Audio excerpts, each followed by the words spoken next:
Esdras, chapitre 7.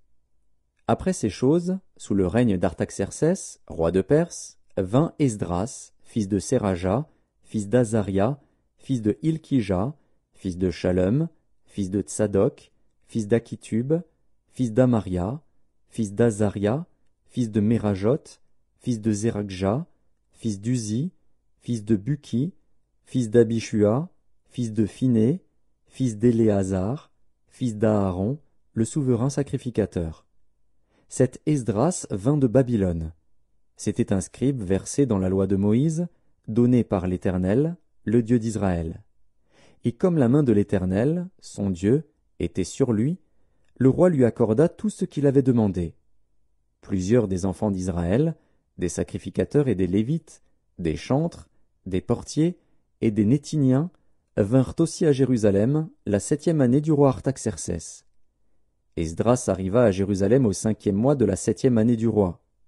Il était parti de Babylone le 1er jour du 1er mois, et il arriva à Jérusalem le 1er jour du 5e mois, la bonne main de son Dieu étant sur lui. Car Esdras avait appliqué son cœur à étudier et à mettre en pratique la loi de l'Éternel, et à enseigner au milieu d'Israël les lois et les ordonnances. Voici la copie de la lettre donnée par le roi Artaxercès à Esdras, sacrificateur et scribe, enseignant les commandements et les lois de l'Éternel concernant Israël. Artaxercès, roi des rois, à Esdras, sacrificateur et scribe, versé dans la loi du Dieu des cieux, etc.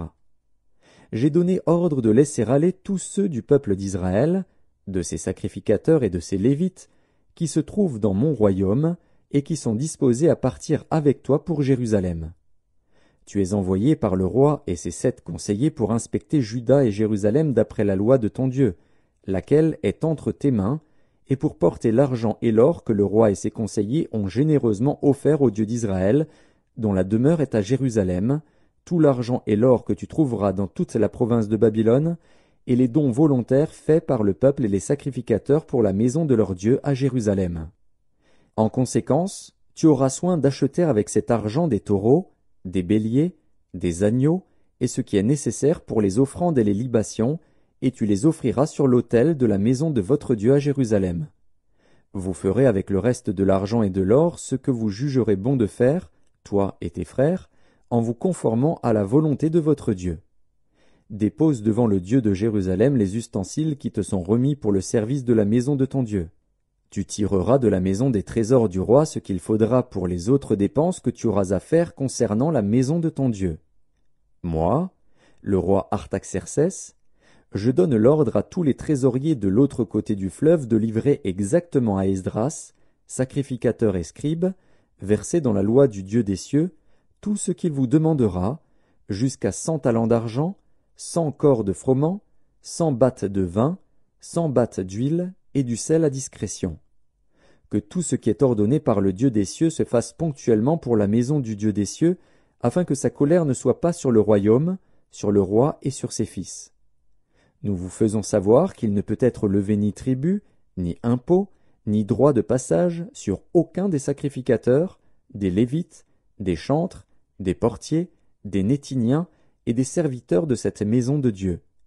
Et toi, Esdras, selon la sagesse de Dieu que tu possèdes, établis des juges et des magistrats qui rendent la justice à tout le peuple de l'autre côté du fleuve, à tous ceux qui connaissent les lois de ton Dieu, et fais-les connaître à ceux qui ne le connaissent pas.